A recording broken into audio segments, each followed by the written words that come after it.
Abram vossas Bíblias em Lucas, capítulo 7, versículo 36.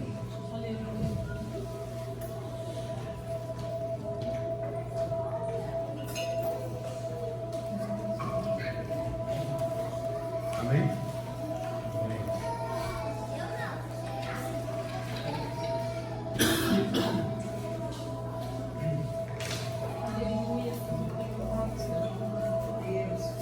Diz assim: convidou um dos fariseus para que fosse jantar com ele. Jesus, entrando na casa do fariseu, tomou lugar à mesa. E eis que uma mulher da cidade, pecadora, sabendo que ele estava à mesa da casa do fariseu, levou um vaso de alabastro com unguento, que, estando por detrás de seus pés, chorando, regava-os com suas lágrimas e os enxugava com os seus próprios cabelos, e beijava-lhe os pés e ungia com unguento. Ao ver isto, o fariseu que o convidara disse consigo mesmo: se este for a profeta, bem saberia qual é a mulher que lhe tocou, porque é pecadora. Amém?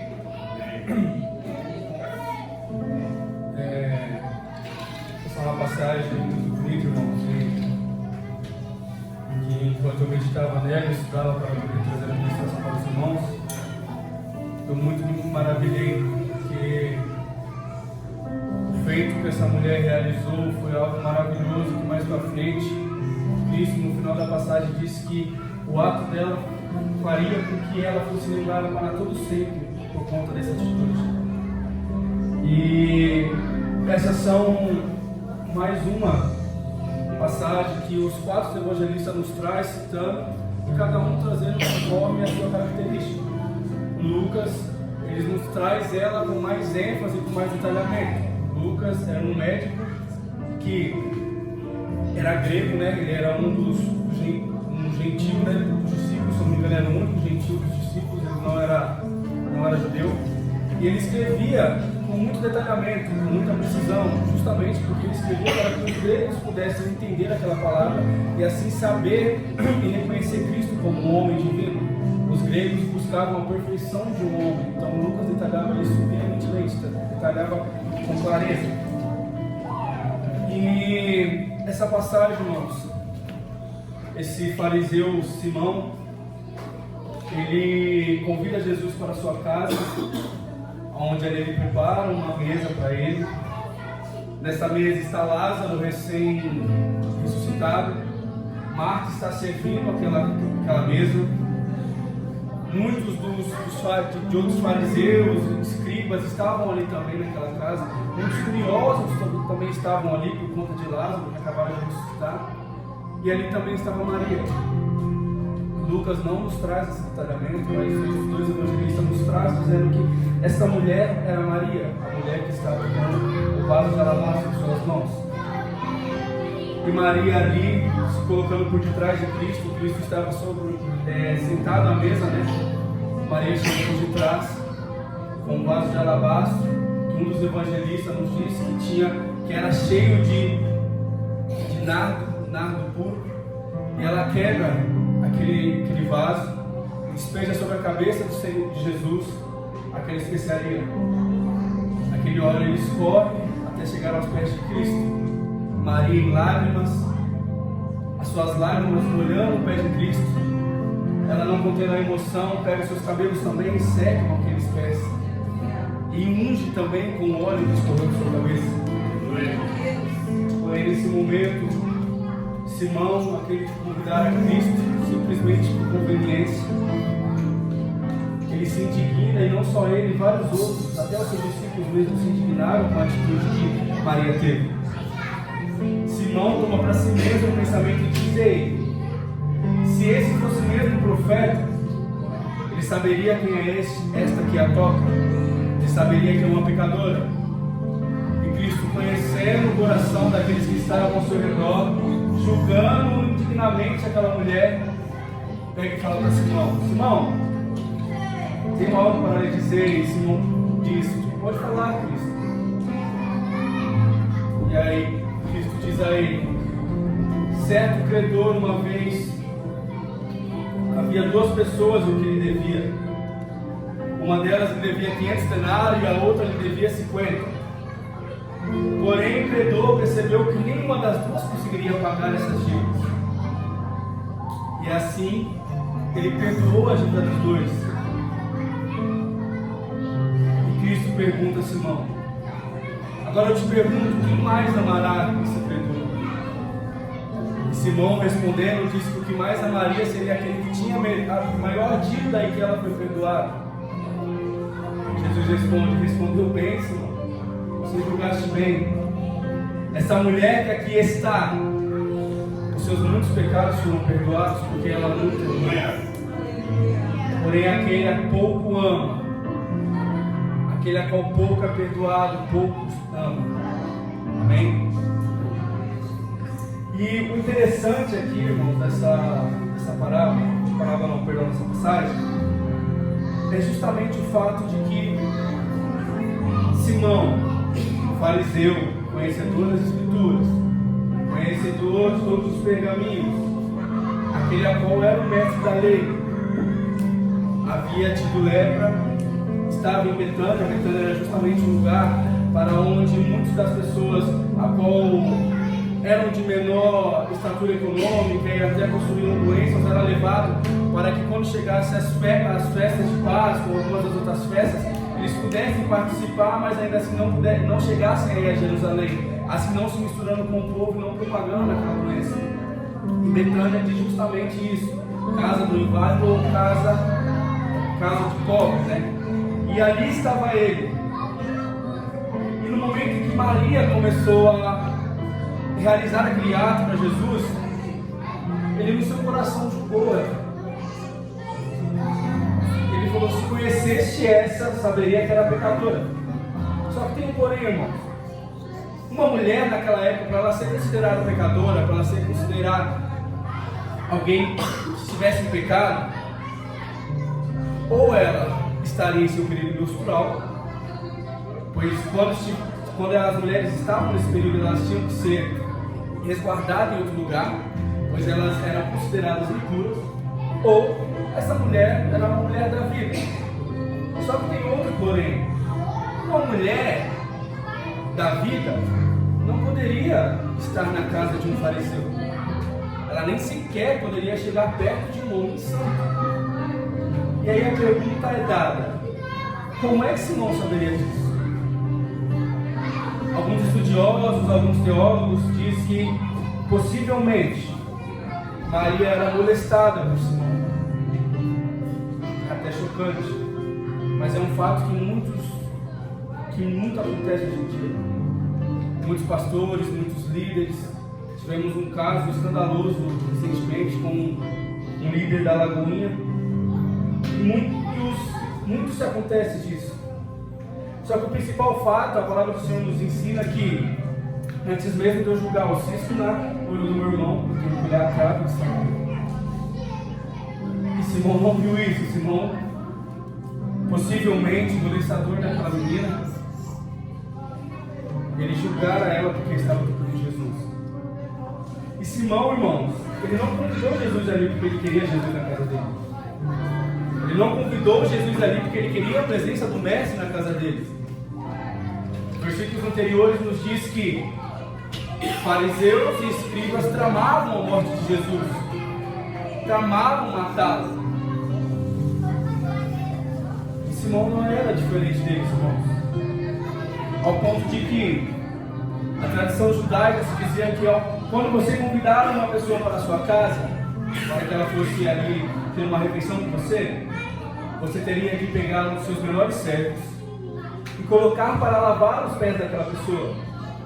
Logo em seguida, você pegava aquela pessoa que você convidava e dava dois beijos em seu rosto, mostrando que aquela pessoa era igual a você, que não tinha semelhança, diferença entre vocês dois. E em seguida, pegava-se um pouco de óleo, um óleo com perfume, e aspergia sobre a cabeça daquela pessoa para que ela pudesse ficar perfumada. No tempo em que se passa a Bíblia, eram escassos os banhos. As pessoas não tomavam banho com frequência. A água era usada mais para a preparação de alimentos, para consumo próprio e para os animais. Então, raramente se tomava um banho. E aquele perfume, aquela essência de especiaria, era aspergida sobre a cabeça daquela pessoa, para que no momento que você sentasse sobre a mesa não tivesse um mau cheiro. E todos ali pudessem ter uma refeição agradável, com um cheiro agradável. Só que Simão não fez isso. Cristo fora convidado por ele. Aqui não diz, aqui diz que ele já estava lá, Cristo estava na casa de Simão, porém algum outro evangelista, se não me engano João, ele vai retratar que foi convidado por Simão. Foi convidado por ele para estar lá. E ele não recebeu bem a Cristo. E aí no momento que alguém se levanta e se coloca a entregar o seu melhor para Cristo, ele se indigna. E não é diferente nos nossos dias, irmãos. Nós, como pré-julgadores, muitas das vezes pré-julgamos as pessoas que entram aqui nessa igreja. Muitas vezes pré-julgamos a atitude daqueles que já estão aqui dentro. A palavra do Senhor vai me dizer que quem muito ama, muito foi perdoado. Vamos ler. E nós sabemos que muitos de nós anteriormente estávamos no nosso pecado. Todos aqui sabem de onde foi que saiu.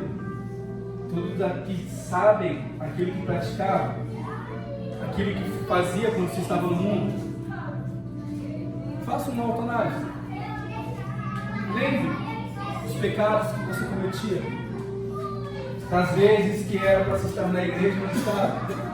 Que eu mesmo sendo diverso, muitas vezes era para estar na igreja e estava bagunçando. Então todos nós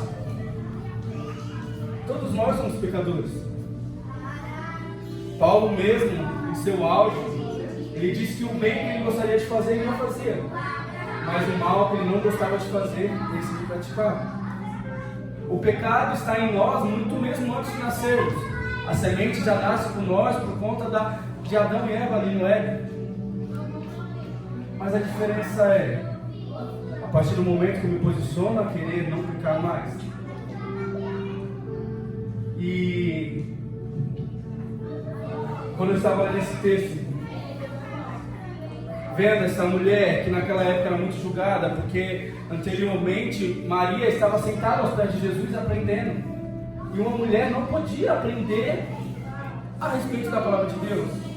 O estudo referente à Torá era excluso às mulheres, elas não poderiam. Mas Maria era uma aluna de Jesus. Maria era uma aluna. E isso mostra que era uma aluna dedicada ainda, porque na época de Jesus, quando uma pessoa estava a falar, quando ela estava a ensinar, o ensinamento deveria ser dado sentado, não poderia ser dado em pé. Porque quando chegava para falar uma coisa importante para uma pessoa, se você estivesse em pé, recebesse aquilo que ela queria falar com você em pé, queria dizer que você não estava interessado em logo querer ir embora. Então todo ensinamento tinha que ser sentado, para mostrar que você estava se dedicando a aplicar aquele ensinamento. E o aluno mais aplicado era aquele que se sentava aos pés do ensinador, ou até mesmo se deitava aos pés dele para poder aprender. E o texto nos diz que uma vez, em outra passagem, que Jesus estava na casa dos amigos dele de novo em Betânia, na casa de Lázaro. Maria estava sentada e Marta estava a trabalhar. E a Marta chega para Jesus e fala: ei, Jesus, você não acha que ela deveria estar me ajudando ao invés de estar sentada aprendendo? E Jesus diz: das melhores partes ela escolheu. Então Maria era uma pessoa que se dedicava a Cristo. Irmãos, muitos de nós hoje deixamos de nos dedicar a Cristo por conta do que as pessoas acham e pensam de nós, por conta do que elas dizem de nós. Imagine se Maria fosse ligar para o que Simão estava pensando dela, por mais que oculto, ou pela reação dos discípulos quando ela quebrou aquele vaso. Porque os outros evangelistas vão dizer que todos os discípulos se indignaram, todos os que estavam ali se indignaram. Não teve um que não se indignou. Judas, aquele qual haveria de trair Jesus, ele pega e fala: ei, esse vaso aí poderia ser vendido por 300 denários. Nós sabemos que um denário representava um dia de serviço. Denário e a dracma são as mesmas moedas romanas daquela época, que servia para precificar um dia de trabalho. Ou seja, a mulher naquela época nem poderia trabalhar, mas ainda assim, ela tinha algo de valor que valeria 1 ano de trabalho de um judeu. E ele fala: ei, por que desperdiçar? Não, vamos vender e dar aos pobres. Só que nós sabemos que Judas não falara isso por conta de se preocupar com os pobres, e sim porque ele roubava da bolsa que ficava com eles de moedas. E se ela fosse se preocupar com aquilo? Nós acabamos de cantar uma canção que diz: eis-me aqui, Jesus. Você proferiu isso da sua boca. Você disse que estava aqui perante a Cristo. Mas será que as nossas atitudes, a nossa entrega está sendo deixada de lado por conta do que estão dizendo de nós? Por conta dos pecados que foram cometidos antes, mas que foram perdoados, mas ainda assim você deixa de agir, deixa de entregar, porque se preocupa com o que outras pessoas? Quem muito ama, muito é perdoado. Quantas coisas estão paralisadas na nossa vida porque deixamos de amar a Cristo e o perdão não vem? E nós trouxemos um ensinamento para os adolescentes sobre o perdão, e eles aprenderam que a falta de perdão nos paralisa a comunicação com Deus. A falta de perdão nos aprisiona a prisões espirituais. Não, mas eu liberei perdão, eu já liberei. Não. Se você não ama Cristo verdadeiramente, você não recebeu perdão. A Bíblia é clara aqui. Simão se achava uma autoridade, se achava um conhecedor. Em outra passagem vai nos dizer que muitos deles oravam simplesmente com palavras bonitas, mas em vão, simplesmente para mostrar que sabia. Então muitos deles estavam religiosamente inattentos, religiosamente pregando ou falando ou orando, simplesmente por parecer bonito, parecer que eles eram santos, mas estavam longe de Cristo, estavam longe de Deus. E um fato interessante, irmãos, é que eu me perguntei, estudando, aprendi, como é que Maria, que estava num lugar onde era a casa dos pobres, onde a mulher não podia trabalhar, como é que ela teria um vaso de alabastro?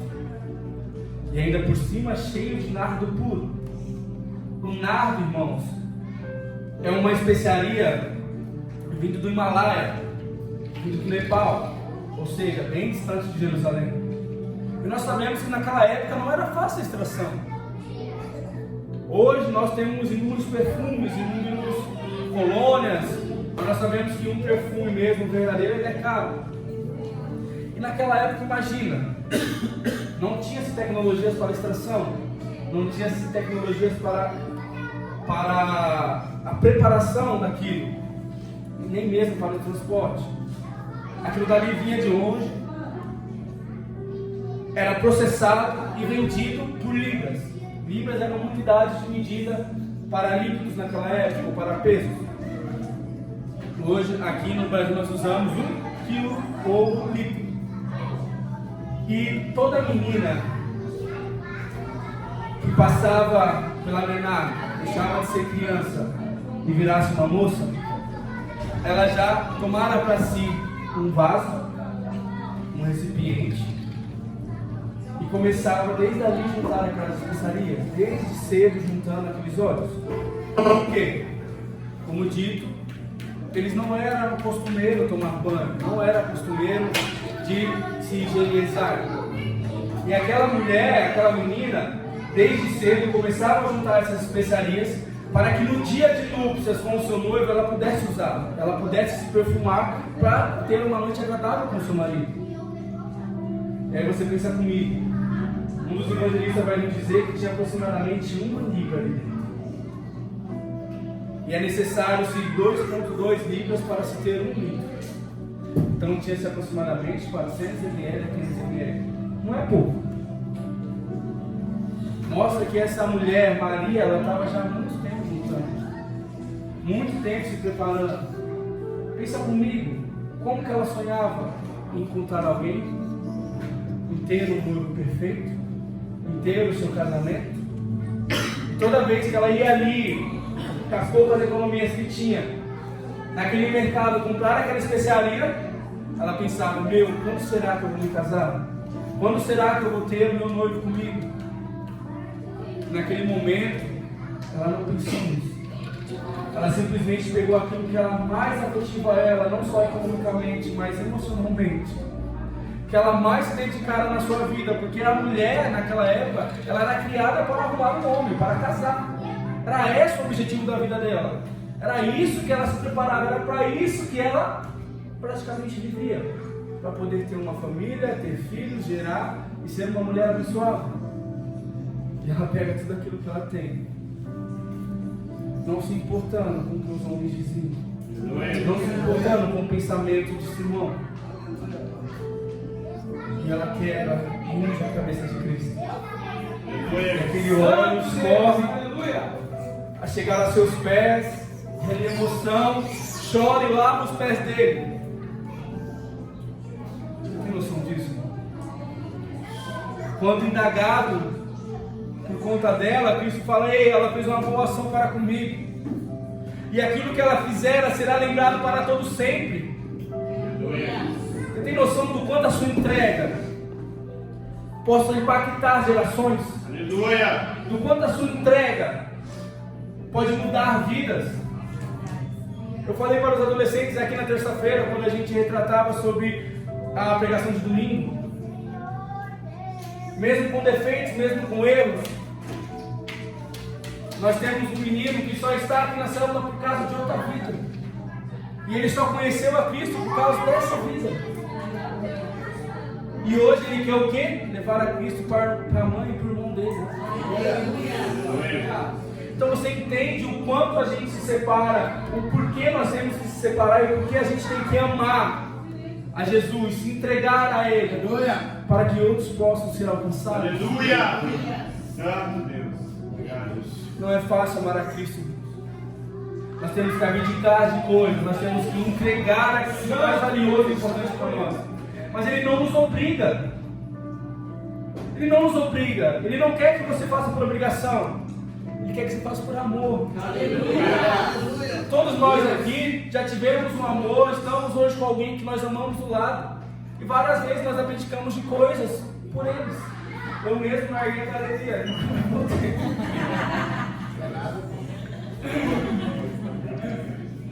Nós fazemos as coisas por amor. Nós deixamos de fazer por amor. E por Cristo não deve ser diferente. O ato daquela mulher serviu para preparar Cristo para o seu sepultamento. Ela antecipou o embalsamar dele, antecipou ungir o corpo dele para o seu sepultamento. E a partir daquele momento Cristo estava pronto a se entregar na cruz. Aleluia. E muitos dos atos que nós deixamos de fazer por opinião dos outros, por se importar com os outros, deixa de influenciar na vida de Deus. Eu falo por mim mesmo. Quantas vezes que era para mim estar na igreja, eu estava com meus amigos, bagunçando. E ao invés de trazê-los para um caminho, eu estava influenciando eles estarem naquele caminho. Por mais que eles me respeitassem por ser da igreja, eu estava lá só para ser alguém de reputação boa, que está no meio dos meninos, no meio dos populares, mas deixava de influenciar a vida deles para conhecer aquele que muito nos ama. Aquele que não se importa com o que você fez no passado, aquele que não se importa com o que aconteceu anteriormente, ele simplesmente quer seu coração. Nós precisamos, todas as vezes que adentrarmos a este lugar, que estivermos aqui nesta casa, nós precisamos nos entregar, nós precisamos amá-lo, nós precisamos aproveitar cada momento. Aquele foi o último momento que ela teve. Porque depois demorou-se 6, se não me engano, 10 dias e ele estava morto. Ele estava ali na cruz. E se ela não tivesse feito aquilo?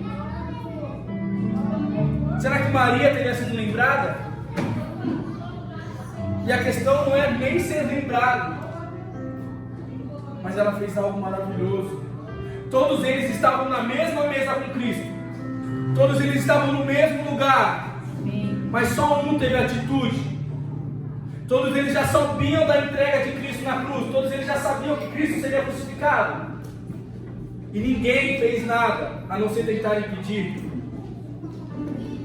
Cristo precisava morrer para que nós pudéssemos estar aqui hoje. E ainda assim nada eles faziam. Queriam Cristo só para eles. E Cristo não nos chamou para termos Ele só para nós. Ele nos chamou para levarmos Ele para outros. Aleluia. Quando amamos alguém, nós queremos que as pessoas a conheçam. Nós queremos que as pessoas saibam quem ela é. Nós queremos que as pessoas possam ser contagiadas pela alegria dela, porque nós somos contagiados. Então, você precisa conhecer minha esposa, meu marido, seu Evelho é uma pessoa legal, brincalhão. Nós queremos. Da mesma forma, Cristo nos chamou para isso. Aleluia! Pois esse mundo está cheio do pecado, mas ele só acabará com o amor. Não há outra saída. Não tem como o pecado deixar sem que as pessoas amem a Cristo. Que a partir do momento que elas amarem a Ele, elas verão quão melhor é estar na presença dEle, aos pés dEle, chorando, do que nesse mundo farreando, do que nesse mundo perdendo a vida, perdendo a esperança, porque muitos estão aí, vivendo momentâneas felicidades, e quando chegam em casa não tem nada para se alegrar.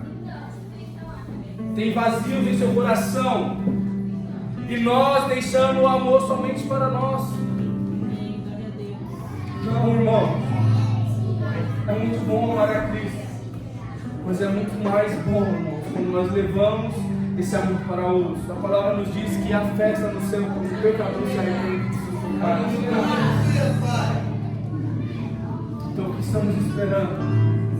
Cristo nessa noite, Ele quer que você entenda que independente do que dizem, independente do que falam ou pensam de você, pelas coisas que você já fez ou não, Ele te ama. Ele quer a sua entrega, mas quer que outros sejam impactados por ela. O velho homem, irmãos, tem que ser deixado para trás. Ele tem que morrer. Eu sei que ele tenta viver todo dia, mas todo dia nós temos que matá-lo. Todo dia nós temos que nos sacrificarmos. Não é fácil. Não é fácil. Pois o mundo nos oferece de tudo, mas não esse amor que te tira do lamaçal do pecado, que te traz a vida, que transborda o seu coração. Santo Deus, que faz com que tudo aquilo que você achava que era perdição, Ele mostra que tem uma saída. Aleluia. Ele mostra que você tem uma família, que Ele está preparando uma casa para você, e que você não é o que os outros dizem, você não é o que o seu passado foi. De agora em diante Ele te torna uma nova criatura, uma nova pessoa. Ele te dá a oportunidade de poder fazer tudo aquilo que você não fez lá atrás, de falar do amor dEle, de pregar para as pessoas, de somente com as suas atitudes mostrar que você é um escolhido dEle. Que aquele que muito ama é muito perdoado. Aleluia. Coloque de pé.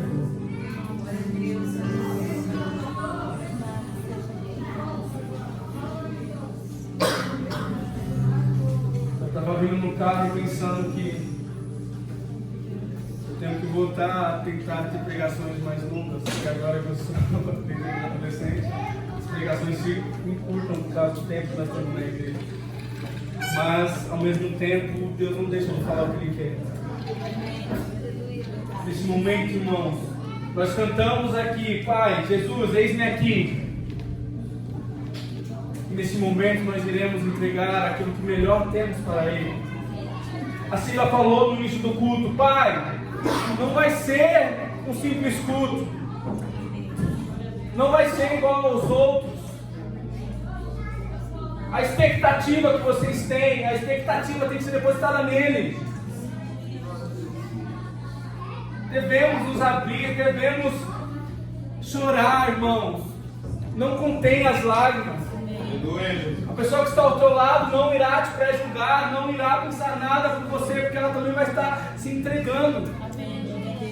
Ele te ama.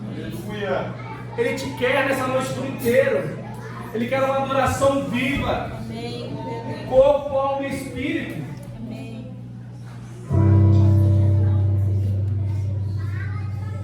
Aleluia, Deus. Apocalipse vai nos dizer que Ele está à porta e bate. E aquele que abrir, Ele entrará e ceará com Ele. Aleluia.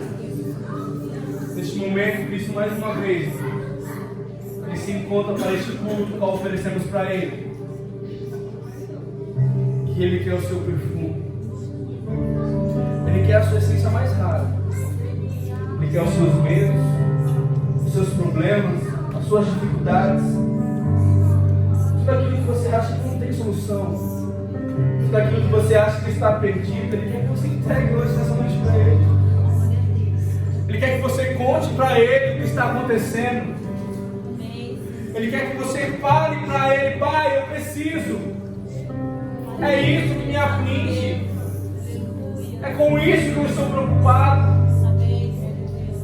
Chore, irmãos, aos pés de Cristo nessa noite. Aleluia. Se derrame nele. Eu não tenho o que oferecer para vocês. Os líderes não têm. Ninguém tem, somente Ele. Ele tem um bálsamo. Ele tem um refrigério. A paz de espírito. E nada melhor é, irmãos, do que amar alguém que nos ama. Que nos entregar para alguém que se entrega para nós. Aleluia! Que despiu de toda a sua glória. Simplesmente para se entregar naquela cruz por nós. Deus nos amou tanto que Ele permitiu que teu filho viesse a este mundo. As maiores provas de amor foram dadas por eles. As maiores provas de amor eles realizaram por nós. E o que nós temos feito, o que nós temos entregado, nos preocupando com muito nessa vida, com casa, com carro, com trabalho, e esquecemos muitas vezes dele, de que tudo aquilo que nós juntamos, tudo aquilo que nós devemos guardar nessa vida é para Ele, irmãos. Tem que glorificar a Ele, tem que louvar a Ele. Realizações são boas, mas está realizado nele é melhor ainda.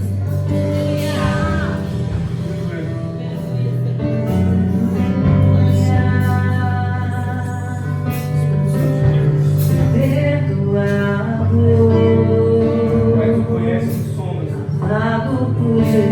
antes mesmo de ser gerado. O Senhor sabia tudo que passaria. O Senhor sabe qual